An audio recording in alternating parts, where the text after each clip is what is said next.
Me, Seth. 28. Got a decent job, my own place, mind my own business, be not me, Christine. 27. My girlfriend of almost 2 years. When we met, she was cool, funny, smart, had her own interests. We clicked pretty fast. The first 6 months were probably the best I'd had in a long time. Then something started to shift. She got way more into online stuff, reading articles and forums all day. At first, I didn't think much of it. Everyone's got a hobby, but her new hobby was deconstructing every single aspect of our lives through a weird, angry lens. Every conversation started feeling like a test I was doomed to fail. It wasn't a sudden change, more like a slow leak. A drip, drip, drip of poison until the whole reservoir was tainted. It started with small things. We'd be watching a movie, some old action flick from my childhood. I'd be enjoying it, just turning my brain off for a bit. She'd pause it halfway through.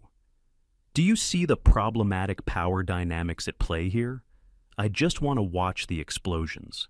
She'd launch into a full-blown analysis of how the male protagonist's stoicism is a direct result of toxic masculinity, forcing him to repress his emotions, which in turn perpetuates harm. The female lead was never a character, just a trope or an object. I'd try to just agree to get the movie started again. Yeah, you're right, it's pretty old-fashioned. Wrong move? That was just the opening she needed. It's not just old-fashioned, Seth. It's a foundational text for the kind of patriarchal attitudes that keep women in a subordinate position in society. And by consuming it uncritically, you're reinforcing those structures. My brain would just fizzle out. I just wanted to see if he'd defuse the bomb in time. This started happening with everything.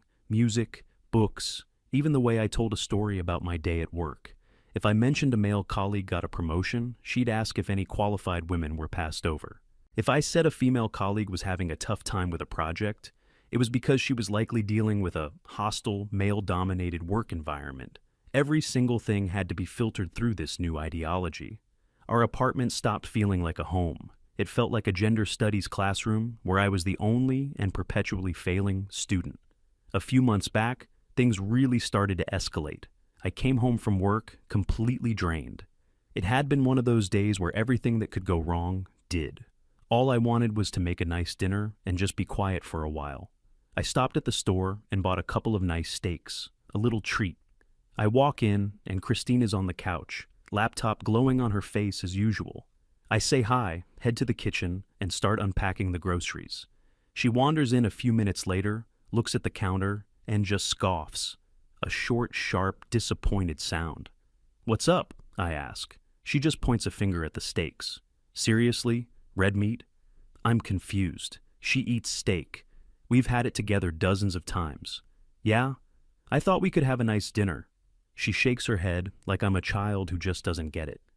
The meat industry is a cornerstone of patriarchal capitalism, Seth. It's built on domination, violence, and the exploitation of living beings. The very act of consuming a bloody piece of red meat is a performance of traditional, aggressive masculinity. I just stared at her. I honestly didn't know how to respond to that. It was a steak from the grocery store. I tried to be reasonable. "Okay, I didn't think of it like that. I just thought it would taste good. There's some chicken in the freezer if you'd rather have that." I thought that was a good compromise. Offer an alternative. De-escalate. She just sighed, a long, theatrical sigh. "You're missing the point. It's not about chicken versus steak. It's about the unexamined assumptions behind your choices. You just default to the thing that represents power and dominance because society has conditioned you to." She then walked out of the kitchen. I stood there for a full minute, holding a package of ribeye, feeling like the world's biggest moron.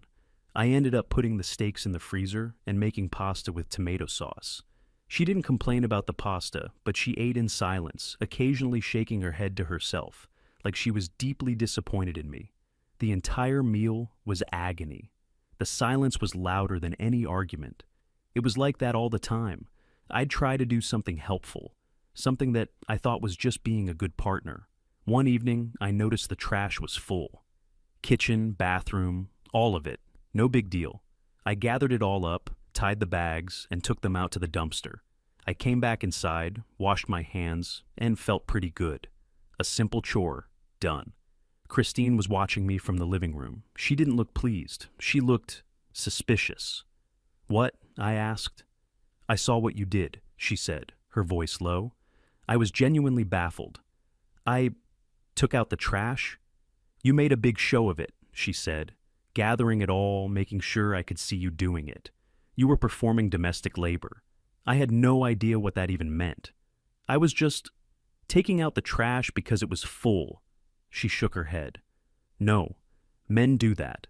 They perform a single visible chore so they can then use it as a shield against any accusations of not contributing. It's a way of saying, 'See, I helped,' while ignoring the vast, invisible mental load that women carry every day, planning meals, tracking appointments, remembering birthdays. I literally couldn't win. If I didn't take out the trash, I was a lazy slob relying on her labor. If I did take out the trash, I was a manipulative performer of chores, seeking praise for the bare minimum. I tried to explain that my thought process was simply, 1, trash is full. 2, trash should be empty. 3, I will take it out. She told me that was a simplistic male way of thinking that ignored the complex social subtext of domestic actions. I just gave up. I went into our bedroom and read a book. There was no point in even trying to have a conversation. The worst part was how it infected our social life, or what was left of it. We got invited to a friend's barbecue one weekend. I was looking forward to it. Just a chill afternoon, hanging out with people, not having to think too hard. We get there, and it's a typical backyard party. The guys are gathered around the grill, talking about sports or cars or whatever. The women are sitting at a table nearby, chatting. A totally normal, self-selected social grouping. Nobody was forced. I walked over to the grill to say hi to the host. Christine stayed back, arms crossed, surveying the scene like an anthropologist studying a primitive tribe. A few minutes later, she came over and pulled me aside. Her eyes were blazing. "I can't believe this. It's like a parody." "What's a parody?" "This! Look at it!" she hissed, gesturing around the yard. The men are clustered around the fire, the primal source of heat and cooking, performing their provider roles. The women are relegated to the side, forced into passive social roles. This is gender segregation in its most blatant form. I looked around. The women were laughing and drinking wine. The guys were laughing and drinking beer. Everyone seemed to be having a good time. "I think people are just talking to their friends," I said. "That's because you're blind to the systemic forces that shape these interactions, Seth. You see it as just talking, but it's a microcosm of the entire patriarchal structure. It's depressing." She was so miserable, and her misery was like a black hole, sucking all the fun out of the afternoon. We left early. She insisted. In the car on the way home, she explained to me that by participating in the grill circle, I was complicit in the marginalization of the women at the party. I hadn't even said 10 words. I just said, "Hey man, smells good," to the host. But in her mind, I had helped reinforce the glass wall of the patriarchy. I just drove and listened, nodding along. Arguing was pointless. It was like arguing with a radio broadcast. The signals only went one way. I started to withdraw. It was easier to just not do things, not say things, not have opinions. I stopped suggesting movies or restaurants. I let her choose every time. I stopped telling her about my day, keeping my answers vague and short. I did my share of the chores silently, hoping not to be noticed. If I was noticed, it would be analyzed. I was becoming a ghost in my own life. I was constantly on edge, playing a never-ending game of mental chess, trying to anticipate what normal, everyday thing would be the next ideological crime. Paying for dinner? That was me infantilizing her and flaunting my financial power, letting her pay. I was subverting her desire to be treated, forcing her into a masculine provider role. Splitting the bill? A cold, transactional approach to romance, stripping it of all warmth and replacing it with a sterile accounting. There was no right answer. The system was designed for my failure. I felt this constant low-grade exhaustion. The mental energy it took to just exist around her was immense. I was always tired. I was losing weight. I wasn't sleeping well. I knew this wasn't sustainable, but I didn't know what to do. I still remembered the person she used to be, and I kept hoping I'd catch a glimpse of her again. But that person was buried deeper and deeper every day under layers of jargon and resentment. Then came the breaking point. It wasn't some huge dramatic event. It never is. It was the smallest, stupidest, most insignificant thing. It was a Saturday morning. A few weeks ago, maybe a month now. The weather was just starting to get nice. We were both off work. I woke up first and wanted to make some coffee. I realized we were out of milk. Christine was still in bed, scrolling on her phone. I popped my head into the bedroom. "Hey, I'm running to the store to get some milk for coffee. Need anything else?" She didn't look up from her screen. "Just get the oat milk, the usual one." Her tone was flat, like I should have known not to even ask. "All right, be back in a bit." I drove to the little grocery store down the street. I went to the dairy aisle, but the spot where the oat milk usually was empty. Just a blank space on the shelf. They were all out. I checked around, asked an employee. "Nope, truck was late, no oat milk today." "Okay, no problem. I'll get an alternative." I looked at the other options: soy, coconut, almond. I remembered Christine mentioning she liked almond milk lattes a while back. Seemed like a safe bet. I grabbed a carton of almond milk, paid, and drove home, thinking nothing of it. I walked in the door, put the small bag on the kitchen counter. "Got the milk," I called out. She came out of the bedroom yawning. She looked into the bag and her face just collapsed. It went from sleepy to thunderous in a split second. "What is this?" she asked, her voice dangerously quiet. I was confused. "It's almond milk. They were all out of oat." She picked up the carton and held it like it was radioactive. "Did you do this on purpose?" My blood ran cold. This was the tone she used when she was gearing up for a fight. "What?" "No, they were out of oat milk. The shelf was empty. I figured this was the next best thing." She slammed the carton down on the counter. "The next best thing? The next best thing? Seth, do you have any idea about the environmental impact of the almond industry? The insane amount of water it takes to grow almonds, especially in drought-stricken areas? The exploitation of honeybees required for pollination?" I had no idea what she was talking about. It was breakfast. No, I just thought you'd want some kind of milk for your coffee." "That's the problem," she yelled, her voice rising. "You don't think, you just act, driven by your own convenience with zero regard for the ethical implications of your consumption. You knew I get oat milk for specific ethical reasons, and you chose to completely disregard that because it was easier for you to just grab the next carton you saw." I tried to defend myself. "That's not fair. I tried to get what you wanted. It wasn't there. I made a choice based on what I thought you liked. I was trying to do something nice." "Nice? This isn't nice. This is a passive-aggressive slap in the face. It's you telling me that my values, my beliefs don't matter, that your need for a quick, thoughtless solution is more important than my deeply held convictions."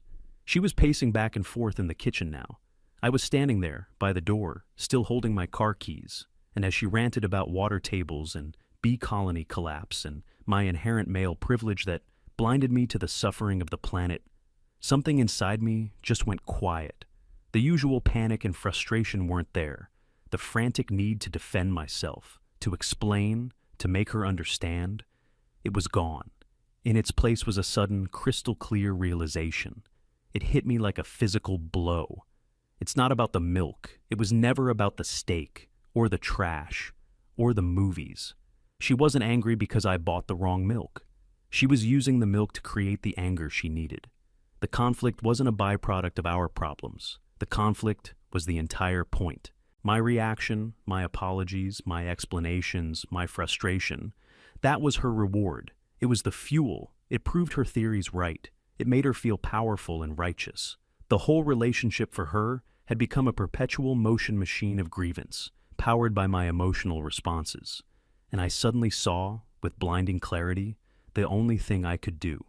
I had to take away the fuel. She was still talking, her voice just a roaring sound in my ears now. I didn't say a word. I turned around, I walked out the door, got in my car, and just drove. I didn't know where I was going. I just needed to be away from that noise. I ended up at a park overlooking the city. I parked the car, turned off the engine, and just sat there in complete silence for hours. I watched people walk their dogs, kids playing, normal life, and I made a decision. The game was over. I wasn't playing anymore. I was going to become a gray rock, a boring, inanimate object. No emotion, no reaction, no fuel. I didn't know what would happen, but I knew, for the first time in a very long time, that what I was doing before was a guaranteed path to losing my mind.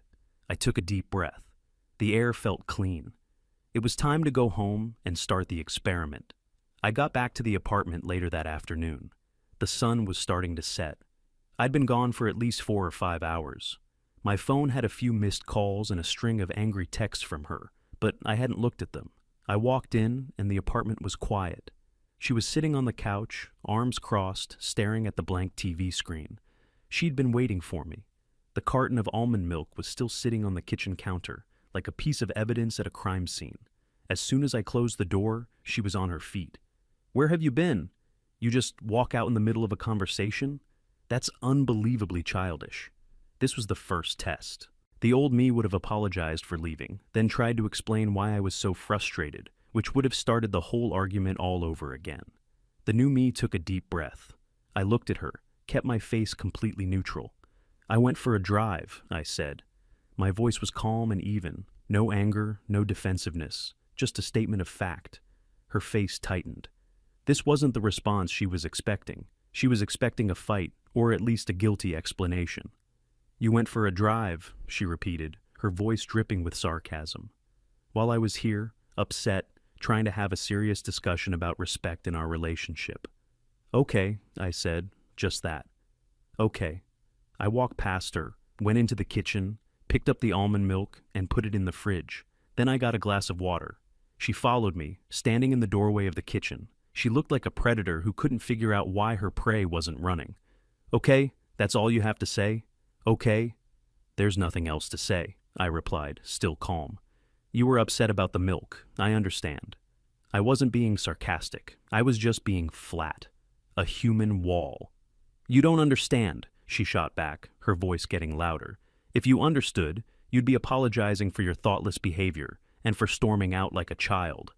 "I'm not going to argue about it," I said. I took a sip of water. I felt strangely calm. It was like I was watching a movie of my own life. I was detached. She just stared at me, her mouth slightly open. She was completely flustered. The argument script in her head had 100 different branches, but all of them required my participation. My silence had broken the program. She sputtered for a moment, then turned and stomped back to the living room. I finished my water, went into our bedroom, and just sat on the bed for a while. It was working. The silence was more powerful than any argument I could ever make. The next few days were weird. It was like living with a ghost who was trying to haunt me, but I refused to be scared. She tried every tactic in her book to get a reaction. Phase 1 was direct confrontation. She would bring up old arguments, things from months ago that I thought were long dead and buried. "Remember that time at my parents' house when you made that joke about my mom's cooking? That was a microaggression, you know. You were undermining the matriarch in her own domestic space." I just looked up from the book I was reading. "I remember," I said, then looked back down at the page. No apology, no defense. Just an acknowledgement of the memory. It drove her insane. She needed me to say, "No, it wasn't like that," so she could then explain why it was like that. My simple agreement gave her nowhere to go. The conversational door was slammed in her face. She tried to criticize my habits. "You spend so much time playing video games. It's just escapism. You're retreating into a digital world where you can live out power fantasies instead of engaging with the complexities of the real world." My response, "You're right, it is escapism." I didn't even try to justify it. I just owned it. She would stand there, waiting for more, for the but that never came. Her frustration was palpable. It was like a static charge in the air. When direct confrontation failed, she moved on to phase 2. Passive aggression and baiting. She started leaving articles open on her laptop, positioned on the coffee table so I couldn't miss them. Headlines like, "10 signs your partner is a narcissistic gaslighter," or "How to spot emotional unavailability in men." I'd see them, and I'd just walk by. I never mentioned them. She would sigh loudly whenever I entered a room. Big, dramatic, long-suffering sighs. I acted like I didn't hear them. She'd accidentally say things on the phone with her friends, making sure she was loud enough for me to hear from the other room. "No, he's just, I don't know. He's been so cold lately. It's like living with a stranger. It's a form of punishment, I think. Stonewalling, you know?" I'd just turned the page of my book. It was hard. Part of me, the old me, wanted to storm in there and say, "I'm not stonewalling you, I'm just tired of fighting." But I knew that was exactly what she wanted. That outburst would be her victory. It would prove her right. So I stayed quiet. I let her spin her narrative. The peace and quiet in my own head was worth more than winning an argument she was having with someone else. One night, she tried a new approach. We were getting ready for bed. I was brushing my teeth, and she came and stood in the bathroom doorway. "You know," she began, her voice softer, more reasonable. "This silence isn't healthy. Healthy couples communicate. They talk through their problems. By refusing to engage, you're damaging our relationship." I rinsed my mouth, put my toothbrush away. I looked at her. "We've done a lot of talking," I said, my voice still even. "The talking always ends with you telling me what I did wrong and me apologizing. I'm just skipping to the end." The mask of concern on her face slipped for a second, replaced by a flash of pure anger. "That is so unfair," she snapped. "I'm not just telling you what you did wrong. I'm trying to educate you. I'm trying to help you be a better person, a better partner. It's emotional labor, and it's exhausting, and you're not even grateful." "I don't want to be educated," I said. "I just want to be at peace in my own home." I walked past her and got into bed. She stood there for a long time before turning off the light. The bed felt like a massive empty continent between us. The weekend came, and things got even stranger. She seemed to realize that her usual methods were failing, so she tried to pretend like everything was normal. "Hey, do you want to go to that new cafe we saw downtown?" she asked on Saturday morning, her voice bright and cheerful. It was a trap. I knew it. The cafe would be a public space where she could perform the role of the aggrieved girlfriend. She'd find something to be upset about. The gendered language on the menu, the lack of diverse representation among the staff, anything. And if I said no, then I was the one being difficult and antisocial. "No thanks," I said. "I've got some things to do around here." "Like what?" she pressed. "Just some tidying up, reading, relaxing." Her cheerful facade crumbled. "So you'd rather stay here, in silence, than spend time with your girlfriend?" "I'd rather have a quiet day at home, yes," I said, not taking the bait. I wasn't attacking her, I was just stating my preference. It was infuriating for her, because it was unassailable. I wasn't saying, "I don't want to go with you." I was saying, "I want to stay here." She ended up going by herself, slamming the door on her way out. I spent the afternoon in the most profound peace I had felt in months. The apartment was silent. I read a book. I listened to music. I didn't have to watch what I said or did. I felt my shoulders, which I hadn't realized were permanently tensed up around my ears, finally relax. I felt like myself again. When she got back a few hours later, she was carrying a bag from the cafe and a thunderous expression. She didn't say anything to me, just went straight to the bedroom, the silent treatment. It was ironic. She was trying to punish me with the very thing I had discovered was a blessing. The dynamic in the apartment had completely flipped. For 2 years, I had been the one tiptoeing around her, desperate to please, terrified of saying the wrong thing. I was the one who was constantly anxious, trying to read her moods, trying to anticipate the next explosion.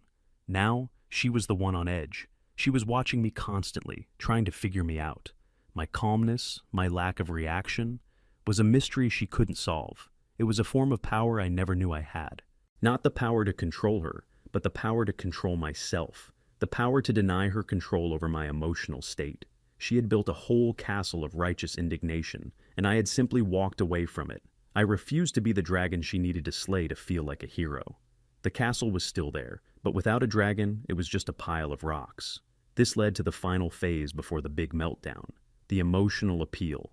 One evening, I was in the kitchen making myself a sandwich. She came in and stood there, looking uncharacteristically vulnerable. Her eyes were red, like she'd been crying.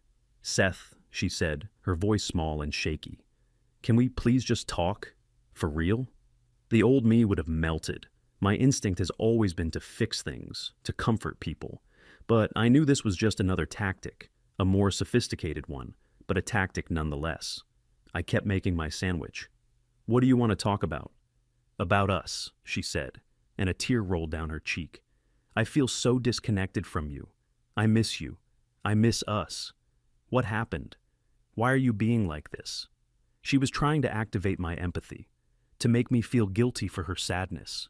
"Nothing happened," I said, putting the lettuce on my sandwich. "I'm right here." "No, you're not. You're a million miles away. You're treating me like I don't matter. It hurts so much. I put the top piece of bread on my sandwich, pressed it down gently, and picked it up. I turned to face her, holding my plate. Do you think I enjoyed our conversations before? I asked, a genuine question. She was taken aback. What do you mean? Our talks. Do you think I felt good during them? Do you think I felt heard, or respected, or loved? She stared at me, and for the first time, she looked genuinely uncertain. She had no prepared speech for this. I was just trying to be honest. I was sharing my perspective.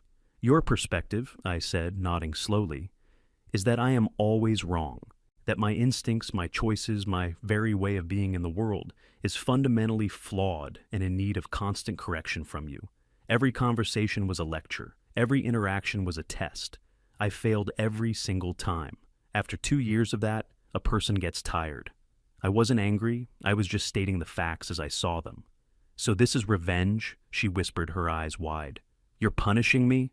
I shook my head. This isn't punishment, Christine. This is retirement. I walked out of the kitchen, went to the living room, and turned on the TV, leaving her standing there alone. I could feel it. The end was near. She had run out of moves. All she had left was raw, unfiltered emotion. And I knew, with a sinking feeling, that it was going to be ugly. I ate my sandwich and watched some dumb comedy show, but I wasn't really paying attention. I was just waiting for the final storm to break. The storm broke 2 days later. It was a weekday evening. I had just gotten home from work. The whole week had been filled with this heavy, oppressive tension. Christine was barely speaking, but it wasn't the peaceful silence I had cultivated. It was a loaded, angry silence. A silence that was waiting to explode. I had a gym bag packed. I'd started going to the gym more often, partly to get in better shape, but mostly just to get out of the apartment. It was my neutral corner. I walked in, dropped my work bag, and started to head for the bedroom to change. She was on the couch, but this time she wasn't on her laptop. She was just sitting there, staring at the wall. As I walked past, she spoke, her voice eerily calm. Where are you going? To the gym, I said, not breaking my stride. No, she said. I stopped and turned. No? No, she repeated, standing up. You're not going anywhere. We are going to sit down, and we are going to talk about this until it is solved. You don't get to just run away to the gym. She came and stood between me and the bedroom door. She was physically blocking my path. This was new. There's nothing to solve, Christine, I said, keeping my voice low. We've said everything that needs to be said. No, I've said things. You've just been sitting there like a lump with your smug, silent judgment. Now you're going to talk. You're going to tell me what is going on in that head of yours. I don't want to, I said simply. I'm going to the gym. Please move. That's when she lost it. It wasn't a gradual crescendo. It was a switch being flipped. All the frustration, the confusion, the rage she had been bottling up for a week came pouring out. I don't want to, she shrieked, her voice cracking. You don't get a choice. I have spent 2 years trying to help you. 2 years of my life. I've been patient. I've explained things to you 1,000 times. I've done the emotional labor for this entire relationship. She was starting to pace, her movements sharp and jerky. And this is how you repay me? By shutting down? By giving me the silent treatment like some kind of petulant child? Do you have any idea how abusive that is? This is psychological warfare, Seth. This is gaslighting. You're trying to make me feel like I'm the crazy one. I just stood there, my gym bag in my hand. My heart was pounding, but on the outside, I remained perfectly still. I was the rock in the middle of her hurricane. My silence was making it worse, and I knew it. She was desperate for a reaction, for me to yell back, to engage. Say something, she screamed, her face turning red. She was right in front of me now, jabbing her finger towards my chest. Defend yourself. Yell at me. Do something. Don't you just stand there like a coward. I'm not going to yell at you, Christine, I said, and my voice was so quiet it seemed to make her even angrier. Of course you won't, she wailed, because then you'd have to actually feel something. You're just empty inside. You're a shell, a hollow man. All that nice guy stuff is just an act, isn't it? Underneath it all, you're just cold and cruel and unfeeling. She was starting to sob now, but they were angry, frustrated tears. She looked around wildly, saw a throw pillow on the couch, grabbed it, and hurled it at the wall. It hit with a soft thud. "I hate you!" she screamed. "I hate what you're doing to me. You've become this monster, this passive-aggressive monster." And that was it. That was the moment of absolute clarity for me. After 2 years of being told that everything I did was a form of aggression, my jokes, my hobbies, my way of speaking, even the food I ate, now my silence was the ultimate act of aggression. There was nothing I could do that wouldn't be wrong. My very existence in her life was the problem. The whole thing was a perfectly designed, self-sealing trap. I looked at her, this screaming, crying person in front of me. I didn't see the woman I used to know. I didn't see the activist or the intellectual. I just saw a deeply unhappy person who had made a prison of her own ideology and was now trying to burn it down with me inside it. A strange sense of calm washed over me, not detachment this time, but a profound sense of finality. I felt nothing. No anger, no pity, no sadness, just a quiet, settled emptiness. It was over. I gently sidestepped her. I walked around her as she stood there, sobbing and panting. I didn't go to the bedroom for my gym clothes. I walked straight to the front door, opened it, and walked out. I didn't slam it, I just closed it quietly behind me. I went to the gym. I had the best workout I'd had in a year. I put on my headphones, turned the music up loud, and just lifted. For that hour, my mind was completely blank. There was only the weight, the effort, the burn. It was simple. It was real. When I was done, I sat in my car in the gym parking lot for a while. I knew I couldn't go back to the apartment. Not tonight. Maybe not ever. I drove to a cheap motel on the other side of town, paid for one night in cash. The room was sterile and smelled like disinfectant, but it was the most peaceful place I'd been in a long, long time. It was just me. My thoughts were my own. There was no one there to analyze them, to judge them, to tell me they were wrong. I slept for 10 hours straight. A deep, dreamless sleep. The next morning, I knew what I had to do. I found a friend who I knew would be at work and would have a spare key hidden. I let myself into his place and left him a note and some cash on the counter. Then I drove back to my apartment. It was the middle of the day, so I was pretty sure she'd be out. Her car was gone. Good.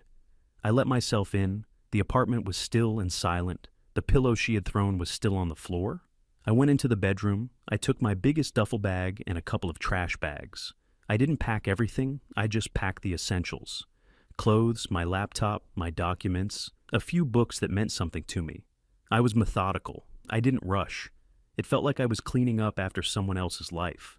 As I was zipping up the last bag, I saw a picture frame on the nightstand. It was of the two of us from that first year. We were on a hike, smiling. We both looked so happy, so normal. I stared at it for a long moment. I felt a brief pang of something, sadness maybe, a ghost of what we used to have. But it was like remembering a character from a movie I saw a long time ago. It didn't feel like my life anymore. I left the picture there. I carried my bags out to my car. It took 3 trips. On the last trip, I stopped in the living room. I took my key off my keychain. I placed it on the coffee table, right next to where she always left her laptop. I looked around the apartment one last time. It was just a place, a collection of stuff. It had no power over me anymore. I walked out and closed the door behind me. I didn't lock it. It wasn't my door anymore. Later that day, she started calling, texting, a storm of messages. First, angry. "Where are you? You took your stuff? You're just leaving? Like a coward?" Then pleading. "Seth, please come back. We can fix this. I was just upset. I didn't mean it." Then came the apologies. "I know I've been difficult. I'll change. I'll go to therapy. Just please don't throw this away." I didn't reply to any of them. There was nothing to say. You can't fix a foundation that was built on a flawed premise. Her premise was that I was a problem to be solved. My premise was that I was a person to be loved. Those two things can't exist in the same space. It's been a few months now. I found a new place. It's smaller, but it's mine. It's quiet. I blocked her number after a few weeks. I heard through a mutual friend that she's telling everyone I had some kind of breakdown, that I became emotionally abusive and abandoned her. I'm sure in her story, she's the victim. She has to be. Her whole worldview depends on it. And you know what? I don't care. Let her have her story. I'm not a character in it anymore. I don't know what the future looks like. I'm not really thinking about dating. I'm just enjoying the silence, the freedom of not having to justify my own existence every single minute of the day. The lesson, I guess, is that some battles can't be won. You can't reason someone out of a position they didn't reason themselves into. Sometimes the only move left is not to play. Just drop the controller and walk away. And it feels pretty damn good.